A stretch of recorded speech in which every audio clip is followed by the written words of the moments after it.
Hello, everyone. Welcome to Cloud Wars Live, where we explore today's digital revolution by speaking with business executives and thought leaders who are changing how the world lives, works, plays, learns, and dreams. We've got an in-studio episode today with Tony Uphoff, the CEO of Thomas, who's here for another episode of Uphoff on Industry. And Tony's been with us for several months. He's bringing some really good insights, what he and his company with their ThomasNet site and data services are looking into what's happening in the digital industrial world, how that's changing, morphing, and driving some remarkable innovation across industries. So, Tony, thanks for being here. Hey, Bob, great to see you and welcome you, everybody. You are in Thomas headquarters as we speak in our modest studio here. This building, the company moved into in 1923. 121-year-old company, and we've been in this building basically since 1923. And talk about technology and innovation. The founder of the company moved into this building because it was the only building in New York City that had steel reinforced floors. And he wanted to be able to control his own printing. And printers back then weighed 2 tons. And so he moved into this building. And theoretically, we've been there ever since. So welcome. Thank you. To see you. No, it's remarkable that a century, and to think back when, you know, the challenges that businesses have today as they think about stuff. One of the things they don't have to think about is I got to have my own printing press here. Right. I have to have my own electrical generation plant. Yeah. But at the time, that was probably quite cutting edge. It wasn't uncommon, and literally the company history dates back to during the World War. On behalf of major suppliers, they lobbied the government to get more paper for Thomas because it slowed down the industrial economy because buyers didn't get their directories to be able to make informed purchases from. So it's really, I can go on and on, but the history of the company is really remarkable and still family-owned company, no outside investors, really kind of a remarkable, an American business story, really. It is, and Tony, just take us another step in that direction too, because what had initially been a classic media company, now you and the other members of the management team here have pushed it forward into a new era of data services and insights. We've been the leading resource for industrial product and supplier sourcing since the inception. And obviously that was print for many, many years. And Thomas was one of the first companies that went online with early websites, and they experimented with CD-ROM delivery before that. And then over time, what the company realized is not only was it really an online and a technology company, but the amount of data we were starting to capture, primarily to help buyers find exactly what they were looking for and to help suppliers find the right kind of buyers for their products and services. But the data itself has become so incredibly valuable that over time, the company started to evolve into really a data and platform company. So from a print directory to a website to now really a data and platform company. And as a result, when you walk around the halls of this company, you're just as likely to bump into a software developer as you would be somebody that's a data scientist, as you would be somebody who, you know, is producing some sort of actionable content for the industrial market. And what's really fun for us is all that data now being able to access it through some of the tools, right? You know, massive cloud computing infrastructure and different things that frankly we could never afford on our own. Yeah. But we can now through AWS and other cloud providers that we work with have access to a crazy amount of data that in turn becomes almost like a window into the industrial economy. Yeah. So it has clearly enabled a remarkable amount of change and evolution for a company like ours, and then are being able to share that in value to our customers. Yeah. Well, Tony, if I could add one quick add-on to your story there about the building and the steel reinforced floors to support the giant printing machines or printing presses, I guess. So 20 blocks south of here, Google's first New York headquarters, right, was an old bus garage for the Port Authority.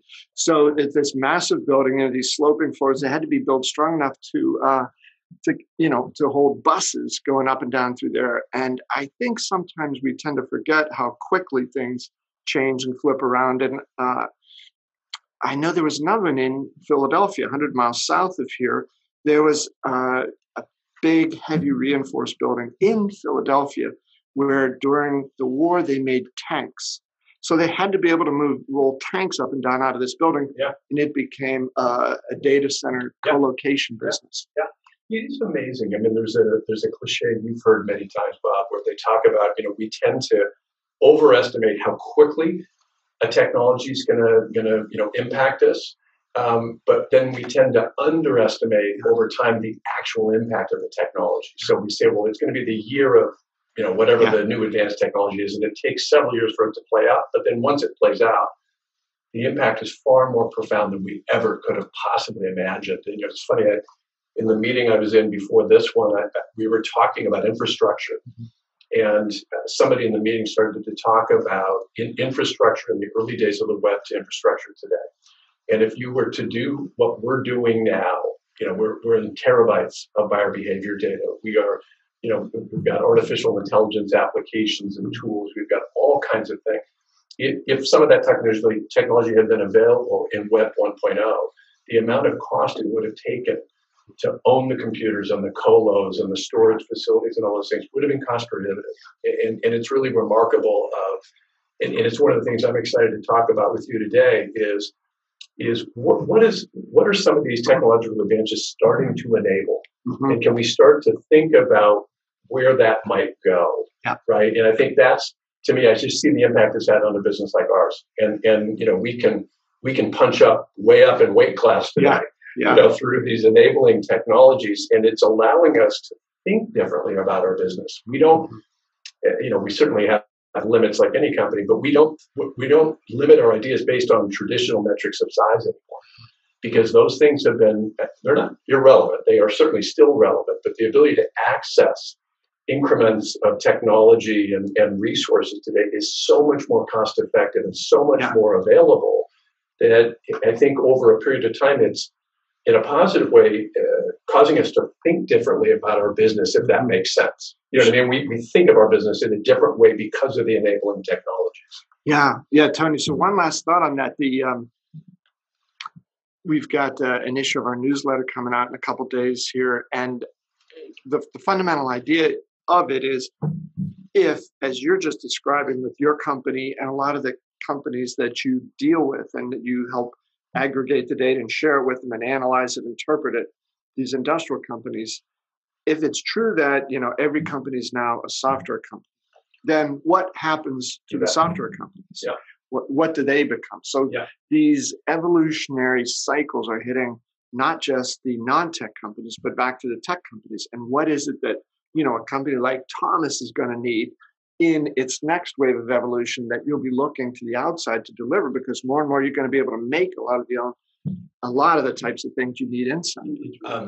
Going back probably 2 years ago now, Bob, one of the things that we wanted to do primarily for a cultural, process, if you will, was to help people inside of our company. We've got roughly 300 employees that help build everything we do and serve kind of one of three constituencies. Either we serve what we call a user customer. So these would be buyers that use our platform every day to inform themselves about product sourcing and supplier selection or evaluation. It could be engineers, procurement professionals, what's called MROs in factories and things like that.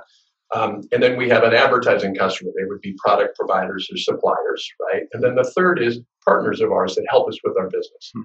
And we took all 300 employees of the company through a customer success workshop where they had to identify which of those customers that they focus on, and then any potential barriers or friction areas in serving that customer. And I'll tell you what was remarkable about it, Bob, and I didn't see this coming, was a lot of people who had been here a while didn't realize that we weren't leveraging in our own internal business systems. We did on behalf of customers, but we weren't leveraging our own internal business systems in a way that best served our customers and our business. And it was really remarkable. Simple example. Yeah.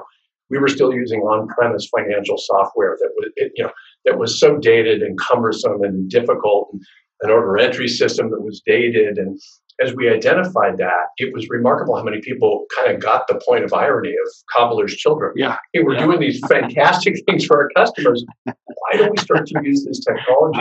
And I use it as a small vignette about how culturally it really helps so many people in our company kind of step back and go, I need to think about the business differently, because they hadn't thought of the enabling technology in what they did in billing or processing a customer order. They didn't think about tech that way. They thought about tech on behalf of the user or tech on behalf of an advertiser. And I know that seems like a small thing. It is really changing the way people think. Some of the best ideas we have right now are coming out of functions of the business that you wouldn't think have anything to do with tech or anything to do with product, but they're identifying a business process that we can make better or take the friction out or improve the accuracy of, because they now understand that technologies that are available to us are much more powerful and flexible than they've ever been. Yeah, it's a great parallel to some of the things that are going on with, not just in a company like yours, from media to platform to data and services like that, the companies you cover, the partners you deal with, everybody's internal value capabilities are changing because the outside world's changing so fast too, Tony. And that's one of the things I think sometimes some companies see that it's not a steady state that they operate in. As they change, they by necessity change who they buy from, who they sell to, who they work with, who they partner with. As those companies are changing, too, it comes back in. So there's need for whether it's an industrial company, a financial services company, healthcare, whatever, to be able to be in some ways like masters of their own destiny and be able to control some of that. As you've said, it affects not just what you sell, what you make, but how you think about who your company is and where it can go into the future. So I know you've got some great things to talk about today. What's top of mind for you? Well, perhaps as a segue, I pick up on a couple of things you just said, Bob. I think one is you have often used the phrase of what business are you in? And I think to a certain extent, you and I are starting to touch on that, right? And you used to use that as a way of illuminating from a very powerful point of view of, hey, technology is either creating new competitors or it's creating new market opportunities. And it oftentimes, hopefully in a positive way, forces you to stop and say, hey, what business am I really in today? The old example, am I in the train business or the transportation industry or something? That's happening in every industry under the sun today. And I think that's a really fascinating dynamic. Second, I think it's redefining some industries. And I want to talk a little bit about that. I think the other thing is the pace of change. And I think what is really hard for a lot of people to wrap their head around is when you get I'd argue, the twin pillars of technology and globalization, but when you get that in relative orbit, the velocity and pace of change speeds up exponentially.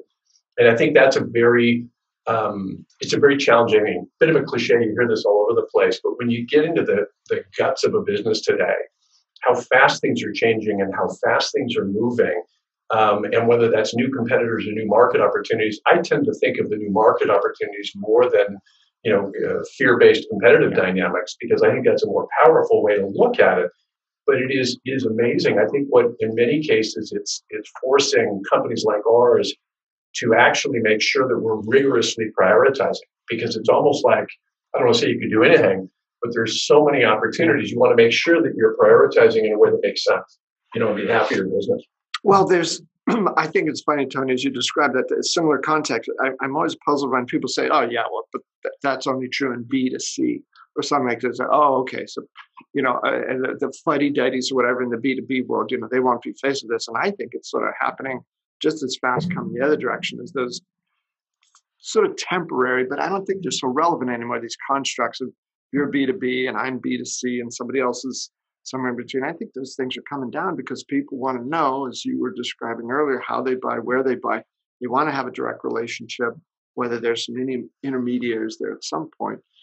And there's a parallel one that you and I have chatted about before, which is inside a company, this notion of a front office and a back office, right? The stuff that was relegated the back office in calmer, quieter, slower paced days has to come to the forefront. Now, I always ask people, so like HR is a back office thing, but what about the war for talent? Yeah. And, what you were describing with the financial systems we have, they were built for a different time and a different set of needs. And, it will touch your customers, right? How fast you're able to deal with your own internal financials. Yeah. It absolutely affects that. I also think, it's fascinating. One of the things in our market that we see all the time, and we watch it in our data, and we can see the impact of it, is technology is starting to revolutionize the way supply chains work, right? And historically, if you go back through history, if you control the supply chain, right, you kind of control the industry, right? So if you think of retail as a good example of that, you go down through various parts of the business, and the biggest challenge you had as a new entrant is you couldn't tap into the supply chain. So he who owned the supply chain could dominate or win a market. Well, the cost of entry into a supply chain is so much less expensive today but it's also becoming increasingly decentralized. So, as a simple example, we have examples of companies that are using ThomasNet and they're stepping into markets that they've never played in, and they're sourcing packaging companies, fulfillment companies, and 3PL, right, logistics companies, and they're going from very small companies to very large companies in a relatively short period of time. So the days of, well, I can't get into retail, or I can't get into this distribution channel, I can't get into that supply chain. Some of that still exists, as you well know. But I think those barriers are starting to break down a little bit, and I think it creates really a remarkable series of opportunities. And I wouldn't be surprised, and we're certainly seeing in the industrial markets, we may start to see over time a new level of entrepreneurialism where I'm not saying it's easy to start a company, but I think the barriers of entry around being able to source, which has always been the tough thing, and then tap into a supply chain, I think those barriers are coming down. I wouldn't say they're completely down, but I think it's easier today than it's been in the past. And you take that and combine some of the new technologies that maybe a startup is perhaps in some cases more readily able to weave into what it's doing more quickly like that are really making a difference. So I sure agree with you though on it's an opportunity driven market right now, not one of fear, barriers to entry. So one of the things that we've been looking at, and I was looking forward to chatting with you a little bit about it. So if you think of this idea of where we are in technology, and we tend to be myopically focused on the industrial and manufacturing marketplaces, is we're spending a lot of time thinking through, based on the data of, the old Wayne Gretzky line is, where's the puck going, and what do we see? What I wouldn't call predictions, but what sort of ideas can we, kind of imagine about where some of the parts of the market are going to go? And we've been spending a fair amount of time looking at the role and the function and the impact of engineering. And if you look in the markets that we operate in, they use the term Industry 4.0, which we've talked about before on Cloud Wars Live, is fundamentally, depending on whose description you want to use, it is the fusion or convergence, if you will, of these remarkable technologies: mobile, cloud computing, digital technology, sensor-based technology, and then that convergence with traditional industrial products and services. So the examples of the average jet engine sending so much data back to the manufacturer of the engine as opposed to the pilot is a great example, and creates maintenance and all kinds of fantastic things. We have a big customer of ours that, believe it or not, makes screws that go into absolutely cannot fail environments. They have sensors in the screws so they can actually communicate back and forth. So we're starting to see this take off. So we're starting to spend some time about, okay, so based on that, where might we see some really interesting innovations in engineering? And we've been looking at things like aerospace engineering. We're now going to open up the ability, as crazy as it sounds, to maybe do things on other planets and connect into things happening outside, the atmosphere of this Earth, and then controlling that engineering from here and reaping the benefit of it. And now a quick break to hear from our sponsor. SAP Experience Management is helping businesses connect to their customers and then connect customers back to those businesses. Just listening to your customers is not enough. Businesses need to respond, react, and relate to them as individuals. Each one of them has his or her own likes, dislikes, and preferences. By combining experience data with operational data, SAP can help your business turn customer insights into actions that make their experiences better. SAP Experience Management helps you turn customers into fanatics and products into obsessions. Learn more at sap.com/XM. The best on SAP. Now back to the show.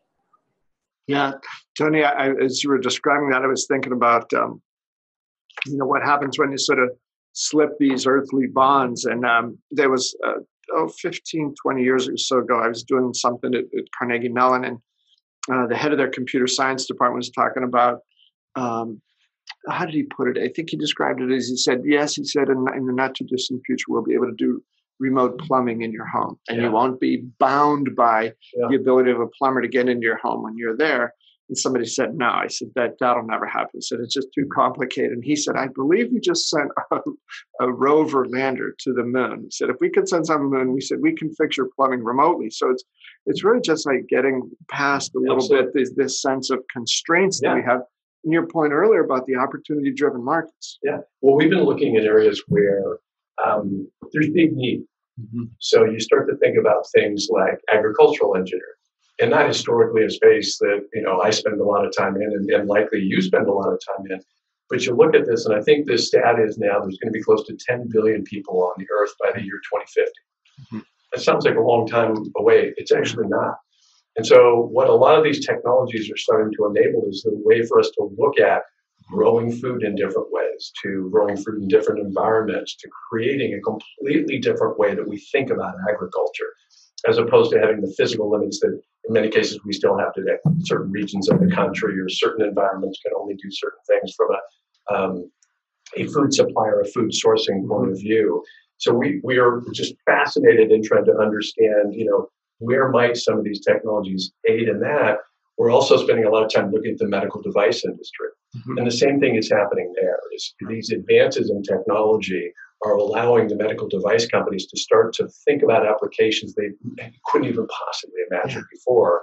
And I think it's going to unleash a whole series of medical diagnostics and medical treatments that we can see hints of this, but I think there's going to be a massive acceleration in innovation in those areas in the near future. And that, Tony, just two related thoughts on that. I saw this morning that both of these companies based in Europe, but one is a flavors and fragrances manufacturer, and the other is a food. They make food processing equipment. They've just formed. It's not a joint venture, but it's a pretty sweeping alliance. They want to work together more closely in ways that will allow startups to provide tools and services and insights to startups who want to get into this business. So exactly your point about supply chains, these things happening more quickly. We're seeing inside the tech industry some unprecedented alliances of some of the big tech vendors, Oracle and Microsoft and SAP, now Microsoft and ServiceNow. You just had never seen before. So I think these new external realities are forcing some changes inside across companies that might not have seen those capabilities before. Do you think, Bob, and you touched on this before, as we spend time thinking about these engineering disciplines, and software engineering is one of the disciplines we look at that arguably could get redefined as we watch how these technologies play out. What does that software company of the future look like? I'm intrigued with the point you made earlier is, if and we'd be a very small example of this, but if over a period of time, and let's say a generation, in a decade, this company becomes much more of a tech platform, a data platform company, that says something about the marketplace and how people can adopt similar technologies and deploy them. What does it say about software? Does it suggest that software is going to get more deeply vertical in nature, or software becomes an enabling platform that various types of industries use? Yeah. I think it'll definitely be both of those, Tony. In some ways, I think one of those small examples of it that we're seeing is it's the Oracle Autonomous Database. And it is a database, as you know, are among the most complex and challenging pieces of software of any kind in the world. And Oracle has been able to create a version of it that now runs almost entirely independently. It doesn't need to have babysitters monitoring it, patching it. And unfortunately, a lot of companies today have not always been as rigorous as they need to be about installing patches and so on like that and updates, which create security vulnerabilities. Well, if this new type of software is able to do that automatically, you remove some of that possibility of human error out of it. It constantly improves and fixes itself, improves itself as it gets better. So I think what we'll see in the future, some is that the software is going to attack the software a lot more without human intervention, make it more intelligent. So in the supply chain area, do you need somebody to type in the software knows this shelf is about to be empty and that supplier has some things ready? Just make more and more of those connections. We're starting to see some early examples of that. So some of the suppliers that we work with have created, let me call it automated or intelligent systems, so that as somebody would draw down inside a related factory that acquires, products or services from that, as it drawdowns, it automatically replenishes and auto triggers an order and things like that. I was with a company small company that literally 5 people in the company. It's a startup operation. Fascinating business where they had an automated device that in the oil and gas industry, you have to burn off excess gas, and you do it by a flame. And it has to be, regulated. You have to do this very carefully. They've actually created a device where they can do this and they can monitor it from afar. And they sell basically, it's a box that does this, and they can monitor all the dynamics of this thing. And they can do this from a distance. I mean, it's amazing to me. Seems like a simple application. That's a huge challenge if you're in the oil and gas industry. And it's regulated by the state, and you got to monitor. You got to be very careful how you do with it. I think you're going to just see tons of those examples, and they built enough intelligence into the system, and then it can communicate back to, via software and internet-based technology, it can communicate back to a central location. But I think that idea of the smarter and smarter systems, whether that's taking the application, in proximity and or replenishing. I also think there's so much data now from use that, I would like to see software companies actually being able to come back and analyze our use of particular types of software to improve our company, to help us become more proficient or efficient, but also I would imagine, just like we monitor the data of every 2 seconds, somebody using our platform, we use that to constantly improve the platform. Right. Yeah, I think there's a lot of work being done in that area. So they don't, the new SaaS programs and cloud software, you don't want a lot of customization, but you want more configuration of these 100 available things. We noticed that Thomas only uses 82 of them. So let's turn off these other 18, and what within those 82 needs to be improved or enhanced. And Tony, I wanted to mention too, you talked about, your exploratory steps into medical devices. I was talking with some people the other day at the University of Pittsburgh, that has a pretty big medical school there. And they said their faculty now is, I think it's approaching, is it a third, maybe it's even closer to 40% of the faculty are from bioengineering fields. Interesting. So not the traditional medicine. And so, because I remember I saw the names of a couple of the people who were speaking at this event, and they were on the medical school faculty, but they were resident within the engineering schools. And said, I thought, boy, this is obviously knowledge. It's becoming quite a trend. And more and more, that's the direction those things are taking, a new blending of expertise, new outcomes that can happen in that. And I think then it's like we've been talking about here, that the way that triggers a series of changes in everything that happens, what's possible, how it's measured, how it's used, how it's monitored. Well, I think, there's a related topic that I wanted to tee up a little bit too, in addition to how are these technologies redefining, certainly in the industrial and manufacturing markets, the businesses that some of these companies are in. And it's fascinating to watch some of our customers start to completely rethink, what they could provide, what they could offer, and how they work with companies. We're seeing subscription or partial ownership or shared ownership or SaaS-like models emerging from services industry. Just remarkable stuff that's happening. Other thing that I think is interesting, and it made me think of it when you brought up the university. 2017 was the year that there was another generation in the workforce at the exact same time that was of equal size and weight as the baby boom generation. So as you know, the baby boom generation, largest generation ever created, largest generation ever studied. Every demographic understanding we have was lifted from a study of the baby boom generation. Well, the millennial generation is of equal size and of equal weight in the workforce, almost exactly 50-50 as of 2017. And we've been studying this as well. So what we can see in our use case, it's about 50-50. What we can see is, we know to be true about that generation is they're digital natives. They don't remember a world without the internet. And they're making demands of people that are different. And they're having an influence on companies. And that doesn't mean they're pushing out the other generation. It means they're influencing in a positive way older generations. And we think this is something that's kind of intriguing too, and that perhaps a lot of companies haven't started to think about. And I'm not a fan of millennials or unicorns and, therefore you have to treat them differently. I don't buy any of that. That's sold to you by researchers who are trying to take your money.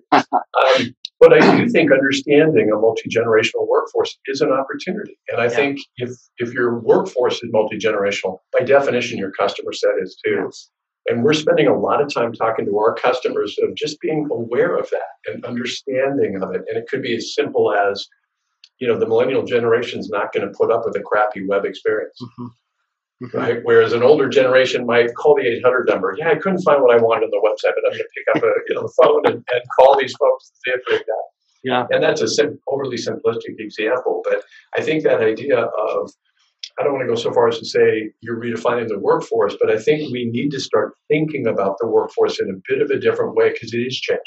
Yeah, and Tony, on the other side of that too, there's the generational balance or rebalancing that you described, but also one of the things that Microsoft is doing, this new category of worker called, first line workers, so not first responders, but people who, clerks in retail stores, people in some manufacturers, they've never really had a firsthand experience with technology, but now through mobile phone, they are getting this sort of a sense. And that, again, I think that's one of those other things too that's driving this notion of front office, back office, just blowing that, obliterating it. Everybody in every part of your company is going to have access to an opportunity to create a better experience for the customer. Yeah.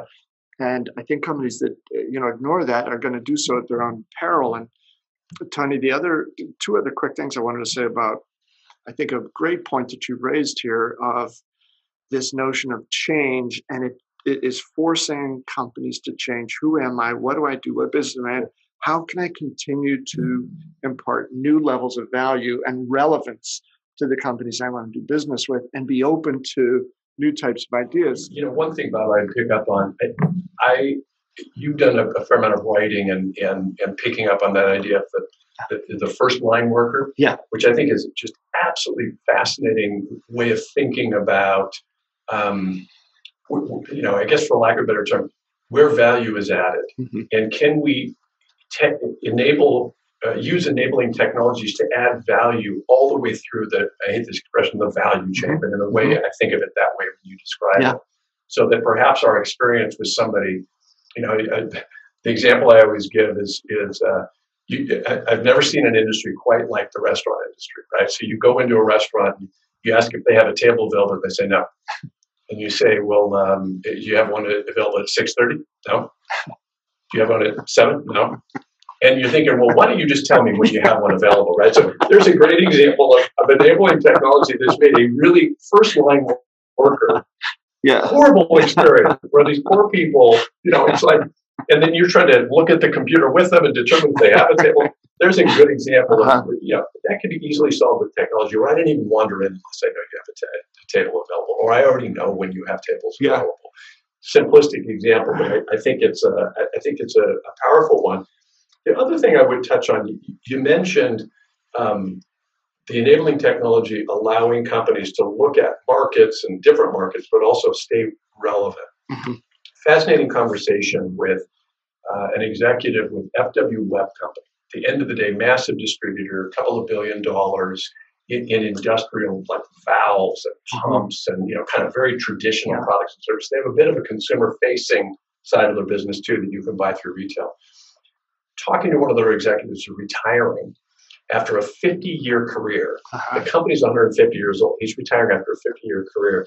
So we did an interview with him and sort of said, hey, what can you tell us about the 50-year journey? And he said, kind of what you said. He said, it was an endless battle to stay relevant. And he said through different technology eras, through different phases of the industry, through different economic cycles, is how do we stay relevant to our customers? And whether that's introducing us to a new customer, or satisfying an existing customer, or winning back a lapsed customer. And it really hit me when you talked about that relevancy. I think it's something for us as we leverage technology, but it's also, with all the choices available to a consumer today, and a B2B consumer is increasingly offered a similar range of choices, is how do we as providers, it used to be you'd lock somebody in and you'd have a moat, and they didn't have much of a choice. So that's how you stayed relevant. You locked them into a contract. Today, that's moats are fleeting, to say the least, and that ability to stay relevant and current, I think, is really an important thing, and it's not always easy. No, and Tony, you got onto that earlier when you were talking about the need for, I think, more and more companies not to look at the markets they're in as one based on fear or how do I keep the potential competitors at bay, and I'll start shaving my prices and this and that so forth. But one of opportunity, this sort of unbridled opportunity, and where do you go for that? I thought I called what I wanted to say, and is right.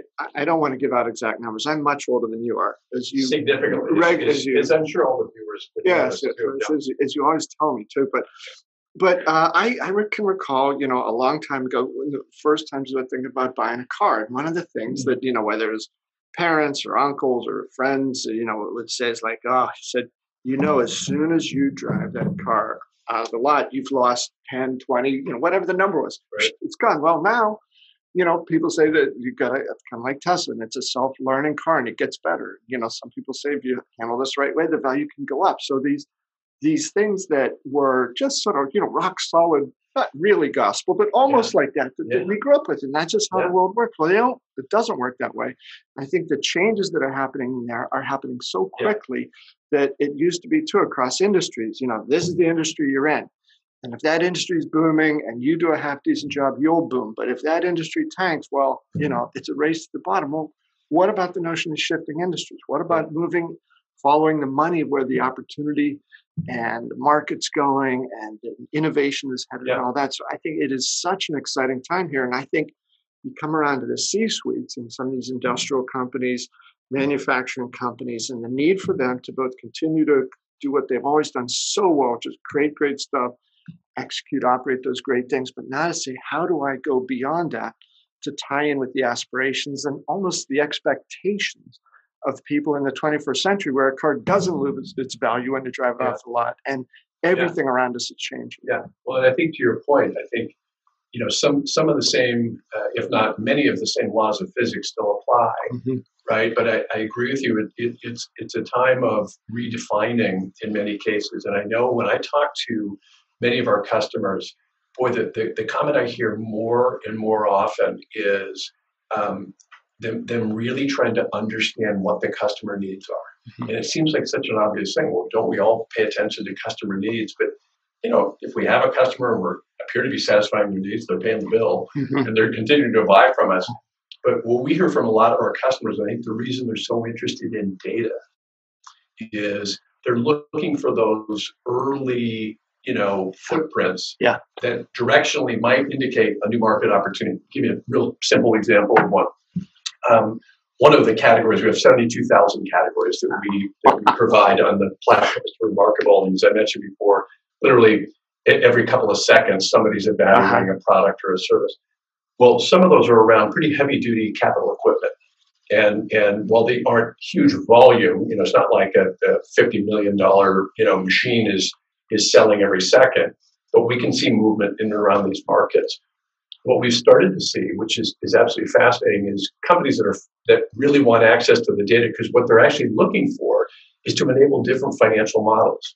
So similar to what you were talking about the auto industry. And if you remember when you first heard the idea of fractional ownership of a car, you're thinking, oh, that's a stupid idea. Well, now you're saying, why didn't I think of this, right? You're seeing very similar things. You're seeing innovation around the idea of how can we provide more access to liquidity or financial instruments that would enable more companies to afford either a portion of a machine or a full machine, right? You look at it from another angle, money is incredibly inexpensive. It's historic lows, and it has been for a sustained period of time. So if you look at you lend money and I lend money, how do I differentiate them? Right? It's the same money. So I guess maybe I could provide slightly better terms than you, but some of that's regulated, and frankly, some of that I'm getting pretty close to the margin line as it is. But if I can find a way of packaging that money that enables multiple people to come in and take advantage of a piece of capital equipment or something like that. So we're seeing some I don't think I would have imagined it in all candor. I should have. But we're seeing some really, really innovative use. And there's a great example where a financial institution, primarily based on looking for growth, and they're serving an industrial market, and they're thinking, hey, we provide loans for capital equipment. Okay, well, what's changing in that? Well, hey, maybe fractional ownership or a SaaS model or some other type of model where they might enable more companies to take advantage of something where it could have been a very finite or smaller marketplace. And Tony, I think what you're describing here about the shift in supply chains. Well, it seems like if the supply chains are shifting, they're shifting for a reason. It isn't just to make the same stuff a little bit quicker, a little bit cheaper. There's going to be new sorts of things that are available. So there's, the financial model that you're describing. I think there's capital equipment in a year or 2 or 3 from now is going to be extraordinarily different from what it is today. Yeah. I think the Hanover Messe 2-3 months ago. Microsoft had a huge presence there. It was very little about Microsoft, but mostly 80 or 90% of their space was occupied by manufacturing companies, startups that were involved with some of the technology or cloud-based things, from drones to AI to logistical optimization programs like that. So that's I think all those lines about the end of manufacturing and the end of industry and all that has really been quite silly. And it's, I think, bred of that notion we talked about, of we get the sense sometimes that the change is not universal, that it's in pockets, right? In fact, it's gone on everywhere. And there's always going to be a need to build stuff bigger, better, faster, more interesting, more intelligent, more customized. And being more agile in the process. Two of the categories that have been white hot for years are contract design, engineering design, and contract manufacturing. So these would be, folks that are coming up with concepts, right? Inside companies. Some are good-sized companies, but for whatever reason, they don't want to take on the infrastructure. So they'll hire a contract design firm to engineer all the schematics of this thing, and then a contract manufacturing company to build it for them. Whereas, you go back 20 years ago, that didn't really exist in the way that we're describing it today. It would have been much more of, boy, can we afford to build it? Yeah. Can we afford to buy the machines? Do we have the factory floor space to really get after that? We're finding just, much more agile approaches into the industry. And I know that's really a software term, but I think it's increasingly something that's going to get applied in some of these slow-moving, lumbering industries or so people think. Yes. That are now moving at much more agile speeds and being able to be much more flexible in tapping market opportunities. Yeah, and Tony, as we're getting ready to wrap up, can I ask you, was that term, do you think the agile term was born in the software industry and radiated out from there, or did the people in the software industry look at what they're doing and say, you know what, if we're in fact manufacturing software, are we doing it the right way to meet the modern times? We better borrow from what some car companies are doing, or other manufacturing companies are doing. It's a great question. And to your example, the very first time I heard the term youth was actually around the auto industry. Yeah. Some of the stuff that Drucker and others studied about those stages, where particularly a lot of innovation happening in Japan around the way they automated factories and the way that they worked, and small teams and different things that they created. That's actually the very first time I heard the term agile, and it wasn't applied to software. It was actually applied to factory, and not just automation, but the way that particularly teams worked, and the idea of managing the team participation and engagement around building and manufacturing. But now it seems like it's been adopted, I guess, by the software industry, certainly. Well, it has, and the software industry is becoming so big, right? And maybe we had talked about this before, Tony, I'm not sure, but I think it was several months ago that Microsoft CEO Satya Nadella, which owns LinkedIn, he said for the first time ever, they have seen in the LinkedIn statistics that non-tech companies are hiring more developers than tech companies are. Wow. So the preponderance. I did not know that. That is fascinating. Yeah, more developers going into industry than other than outside of tech than into tech. So, which we should have predicted, Bob. If you think about it, now that you hear that, I'm kind of like, wow, that's amazing. But then I stop and go, well, wait a minute. At the end of the day, and you and I have had a ringside seat on the impact that technology's had, particularly in business, for many years now. We've been very fortunate to watch these dramatic transformations that it's enabled.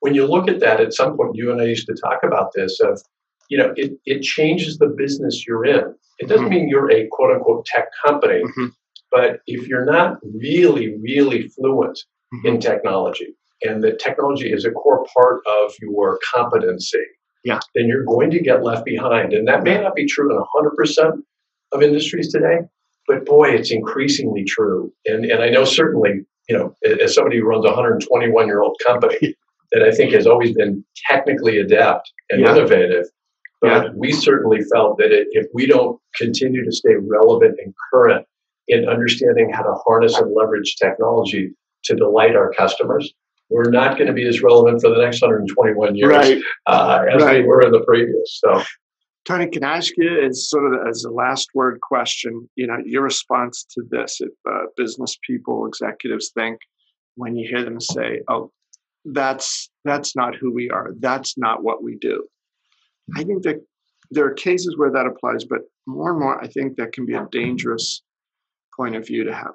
Yeah, I couldn't agree with you more. And it's funny, I just to try to stay relevant and fresh as a leader, I spend a lot of time learning and studying and challenging my assumptions. And one of the things that I've returned to over the last couple of years is the study of cognitive bias. Mm-hmm.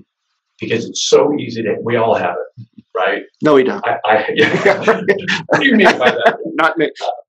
We've been successful in this particular area, and it's really hard to imagine two things. One is, could that success ever go away or be challenged, or could we apply a similar pattern into another area? And whether you look at that as greed, i.e., I could step into a new market, or fear, we're going to get disintermediated, the same logic is true. And boy, we work really, really hard here, and I'd like to think we're making some progress, but we really spend a lot of time talking about that and challenging it in a productive way of, hey, if somebody comes up with a new idea and it gets shot down really quickly, I find myself stopping and saying, well, let's take a beat on that, right? Let's make sure that, is that just our cognitive bias speaking, right? The other one that we challenge a lot here is sunk cost fallacy. Is, well, we have to keep doing something because we've sunk all this cost in it, or historically we tried this and we sunk all we can't do it again because it costs too much or whatever. That's another one that I tend to look at and certainly look in the mirror and challenge myself, let alone challenge other execs at the company. Yeah, and we hope that some of the new tools coming out today, these new types of things, will help us see these different approaches. But the sunk cost thing, my brother, the sort of economist guy, he says it's like somebody who swims 2/3 of the way across the English Channel and then says, I can't finish, I'm going to go back. I remember that one. I love that. Yeah, it doesn't add up. Well, brother, thank you very much for opening up your studio here at Thomas. It's, as always, Tony, great conversation. Thank you. Thank you, Bob. Great to see you. Pleasure. Well, thanks to all of you folks out there who've tuned in with us. We hope you'll come back next time for next episode of Uphoff on Industry. And please share your feedback with me, BobEvansPA@gmail.com. Thanks a lot. We'll see you next time.